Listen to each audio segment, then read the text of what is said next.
So what issues do we divide over? Wayne, those that bring significant harm to the Christian life of people, and those that bring significant damage to other doctrines. Okay. How does it affect doctrine and life? Yeah.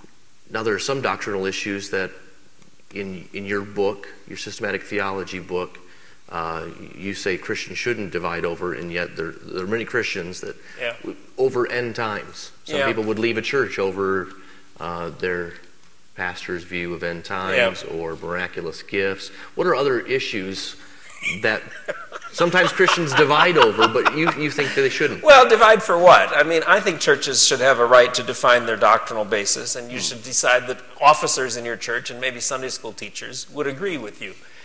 So I don't think that baptism in the long run is a great issue, huge issue.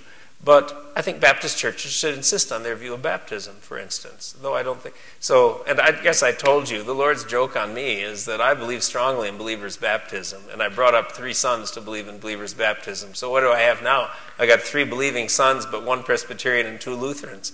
Oh well. So I have 2 granddaughters who they say have been baptized, but I don't believe it.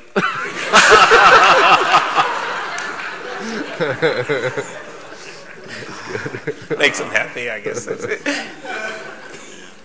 And, I'm thankful that it's an expression of their Christian commitment and their commitment to bring up our granddaughters in the nurture and admonition of the Lord. So I'm very thankful for that. I'm happy about it, even though I don't call it baptism. While we're on the baptism issue, you wrote a position in your systematic theology and then changed your view on this. You know what I'm getting at? Wayne held a position for church membership saying that in Baptist churches, Presbyterians, convinced, thoughtful, evangelical Presbyterians who've been baptized as infants should be able to join those Baptist churches. And just so you know, we do that here at Desert Springs. There are case by case basis. Desert Springs, is that the name of this church?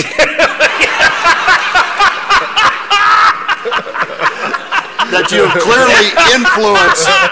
Oh boy. Well, that's old Grudem, not new Grudem. I'll tell you what happened. We're an old Grudem church. Okay. So.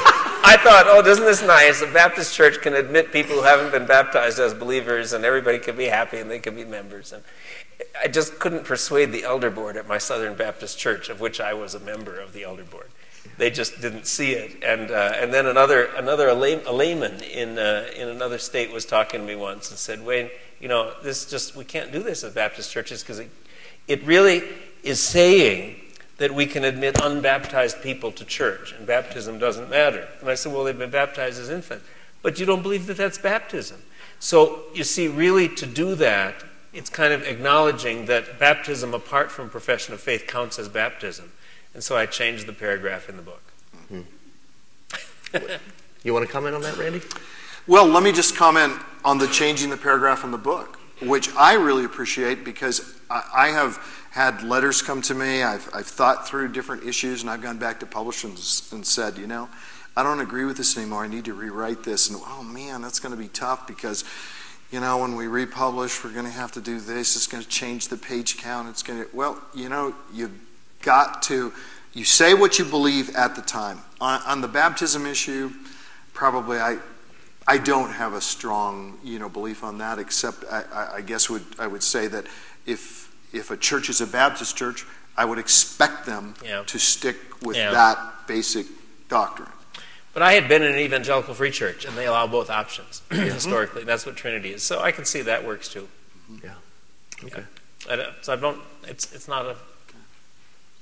I'm not going to write anything more about it. I don't think. All right.